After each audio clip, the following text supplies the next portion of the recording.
नमस्कार. केबी मराठी न्यूजमध्ये आपलं सर्वांचं स्वागत आहे. आज आपण जिल्हा परिषद पंचायत समितीच्या निवडणूक संदर्भात शिरूर बांगला येथे आलेलो आहे. जाणून घेऊयात वाकला सर्कलमधील पोखरी गणाचे उमेदवार यांची आपण बातचीत करूया. निवडणुकीच्या रिंगणात आहे मायाताई आवाळे. जाणून घेऊया त्यांचे प्रतिनिधी पती त्यांची काय प्रतिक्रिया या निवडणुकी संदर्भात. तर साहेब काय सांगा. मी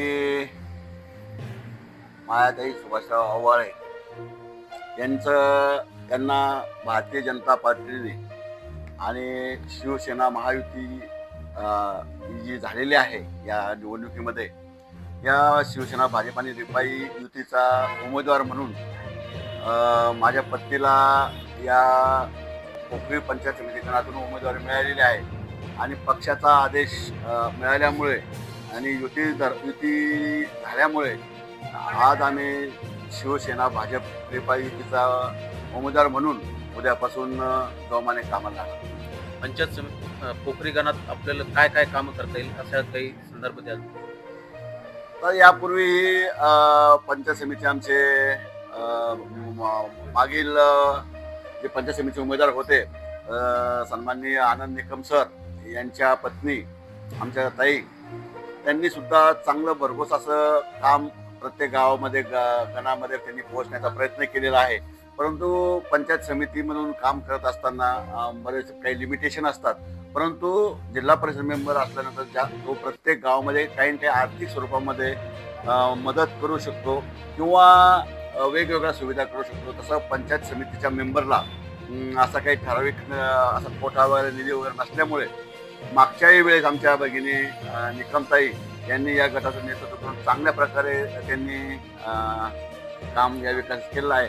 उर्वरित त्यांच्या अजून काही आणि विद्यमान आमदार बोरनारे सर यांचं सुद्धा मागील 5 वर्षामध्ये प्रत्येक गावामध्ये वाड्या वस्त्यावर त्यांचं काम पोहोचलेलं आहे.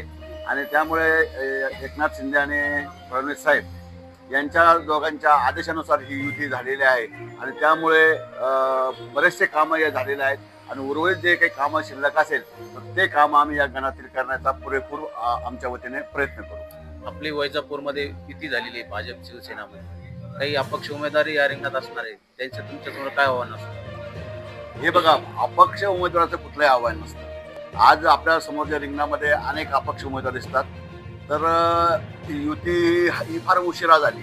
तर हीच युतीची घोषणा 1 महिन्यापूर्वी झाली असती तर तुम्हाला रिंगणामध्ये फक्त 2 किंवा 3 असे अधिकृत पक्षाचे उमेदवार दिसले असते. परंतु युती जी आहे, युती उशिरा झाल्यामुळे आपल्याला एवढे उमेदवार दिसतात, अपक्ष दिसतात. आपल्याला 27 तारखेला फॉर्म परत घेण्याची ही अंतिम तारीख आहे आणि त्या दिवशी आपल्याला सर्व चित्र स्पष्ट होईल. त्यामुळे समोर आव्हान असं कोणाचं आहे काय नाही. आता ज्या पक्षाचे उमेदवार युती झालेले नाही त्यांचे जर उमेदवार समोर आले तर मैत्रीपूर्ण लढत होईल. आपण या संदर्भात पंचायत समिती गणाच्या संदर्भात या अगोदरही आपण सांगितले की चांगली कामं झालेली. काही उर्वरित कामं आपण कराल, जनतेच्या काय अपेक्षा आहेत आपल्याकडून, त्या संदर्भात आपण काय सांगू? आता तसं राजकारणामध्ये आम्ही दोघे पती पत्नी काही नवीन नाही. मी 2000 पासून राजकारणात सक्रिय आहे. आरेमाने साहेबांच्या आशीर्वादाने मी कृषी उत्पन्न बाजार समितीचा सुद्धा संचालक राहिलेलो आहे. तालुका लेवलला सुद्धा मला एक काम करण्याचा अनुभव आहे. आणि गावामध्ये सुद्धा 2000 पासून जवळपास आतापर्यंत आज तागायत ग्रामपंचायत असेल, विविध कार्यकारी सोसायटी असेल, हे सर्व यांना म्हणजे त्यांनी मला सहकार्य केलं आहे. म्हणजे माझ्या सल्ल्याने ते कामकाज आजही चालत आहे. आणि त्यामुळे साखे गावामध्ये सुद्धा असेल किंवा सर्कलमध्ये सुद्धा या वारंवार होणाऱ्या निवडणुका ज्या होतात, मग त्या बाजार समिती असो, या जिल्हा परिषद असो, आमदारकी असो, आणि इतर लोकांपेक्षा मला 2 निवडणुका जास्त कराव्या लागतात. कारण मी शिक्षक होतो, त्यामुळे मला शिक्षक मतदारसंघाचे जास्त निवडणूक करावी लागते. आणि पदवीधर मतदारसंघाची एक निवडणूक मला जास्त करावी लागते. म्हणून बाकीच्यांना जे काही निवडणुकीचे अनुभव असतात त्यापेक्षा मला 2 निवडणुकीचा अनुभव जास्त असल्यामुळे मला काही जास्त असं आव्हान असं वाटत नाही. निश्चितच पोखरी गणा तर्फे मायाताई सुभाष आव्हाळे यांची आपण प्रतिक्रिया ऐकलेली आहे. अजून आणि बाकीच्या भारतीय जनता पक्ष मोदी साहेबांच्या नेतृत्वाखाली हा आपण पूर्ण आज आपण आपली जी आर्थिक व्यवस्था होती आज आपण आज 3 नंबरवर आलो देशाची. त्यानंतर महाराष्ट्रामध्ये सुद्धा आज आपण बघतो की युती म्हणजे मोदी सरकारच्या काळामध्ये आज गावोगावी रस्ते झाले. त्याचप्रमाणे आमचे जे मार्गदर्शक आहे दिनेश भाऊच्या म्हणजे तुम्ही एक 15-20 वर्षापूर्वीचं वैजापूर बघितलं असेल आणि आजचं वैजापूर बघितलं असेल तर जसं आम्ही दोघं जण इथं 15-20 वर्षापूर्वी या डोंगरी भागामध्ये डोंगरथडी भागामध्ये काम करतो तसं दिनेश भाऊ आणि आमच्या ताई शिल्पाताई यांनी सुद्धा वैजापूरचं कसं काय पाळत केलेलं आहे. म्हणजे काय असं जेव्हा संधी मिळाली ती संधी मिळाल्यानंतर त्या संधीचं सोनं आपल्या माणसासाठी केलं पाहिजे. आणखीन एक गोष्ट मला सांगता येईल की मी गेल्या 10 वर्षापासून डॉक्टर हिरगाव नागरी सहकारी बँकेचा मी व्हाईस चेअरमन असल्यामुळे मला मी स्वाभिमानाने सांगेल की या माझ्या गणामध्ये जे काही जिल्हा बँकेचं कर्ज आहे त्या सोसायटीच्या मार्फत जे वाटप केलं जातं त्याही पेक्षा जास्त मी माझ्या सर्कलमध्ये 2-2.5 कोटी रुपये प्रत्येक गावामध्ये आज मी कोरोना काळात असेल कोणाच्या लग्नाच्या काळात असेल मी प्रत्येकांना माझ्या पतसंस्थेमार्फत मोठ्या प्रमाणात आर्थिक मदत केलेली आहे.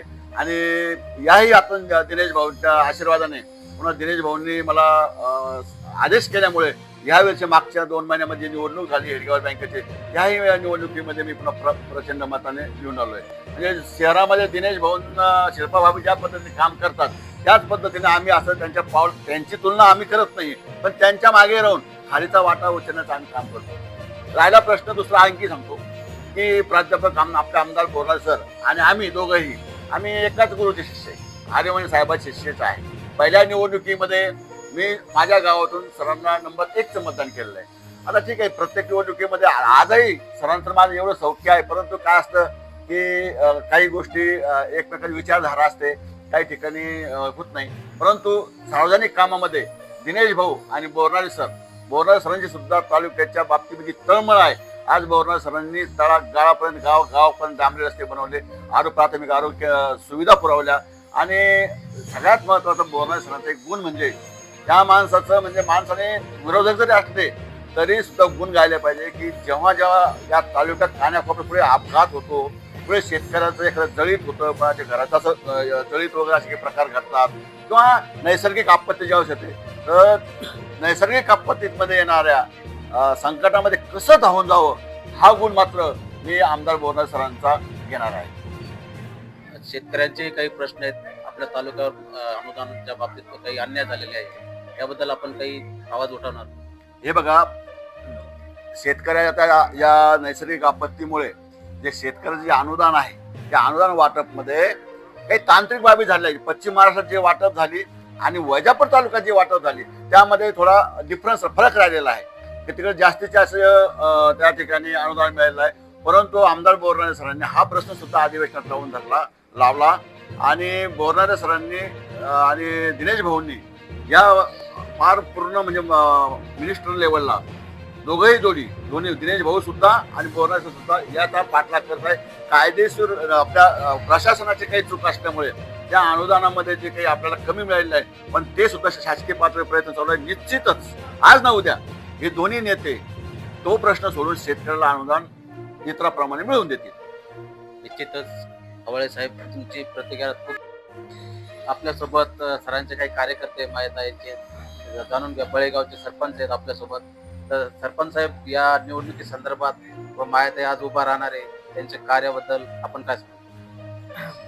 महायुतीचे उमेदवार महायुती पक्षाचे जो आदेश येईल शिवसेना भाजप हे सर्व लोक महायुतीचं काम करतील आपल्या सरकारमध्ये. हवाळे सर यांनी आता आम्हाला सांगितलं तर मी आमदार साहेब यांच्या स्वतःच्या सभा पण लावणार आहे पद्धतीने जेवच्या पण सभा लावणार आहे त्यांनी आज सांगितलं. त्यामुळे दोन्ही पक्षाचे लोक पुरेपूर काम करतील असे आम्हाला वाटते. आपल्यासोबत सरपंच आहेत जाणून घ्या. वागळे सरपंच शिवाजी भाऊ गोरे जाणून घ्या या निवडणुकी संदर्भात त्यांच्या मी शिवाजी गोरे म्हणून सनी आहे परंतु मी आमचं गाव या घरात नाही. साहजिक याचे ती युती झाली महायुती विद्यमान आमदार साहेब बोरणार सर आणि आमचे नेते डॉक्टर दिनेश देशमुख यांच्या दोन्हीच्या आदेशानुसार जो काही आदेश असेल तो पक्षाचा आदेश अनुकून सरांना या कोणातून विजयी करायचा 100% आम्ही प्रयत्न करू आणि ते 100% विजय होतील ही अपेक्षा आम्हाला सर्व कार्यकर्त्यांना. काही कार्यकर्त्यांनी अपक्ष फॉर्म भरलेला आहे, काही वैधपतमध्ये ऐकलेलं आहे किंवा नाडा झालेला आहे, परंतु त्या संदर्भात आपण काय सांगू? ते कार्यकर्त्यांचं जे काही अडचणी होत्या आता कालपर्यंत युतीचं संपलं ते सर्वांचं समाधानकारक परिणाम करून सर्वांना विचार करून निश्चितच आज आपण पाहिलेले जे कार्यकर्ते व सर्व उमेदवार हे सगळे युती धर्माचं पालन करणार आहे आणि सगळे एकमेकांचे काम करणार आहेत आणि 100% ते युतीचे उमेदवार निवडून आणतील असं त्यांच्या कार्यकर्त्यांनी सांगितलेलं आहे. मी संदीप गायकेसह कैलास कोतकर, KB मराठी न्यूज, शिरूर, तालुका वैजापूर, जिल्हा छत्रपती संभाजी.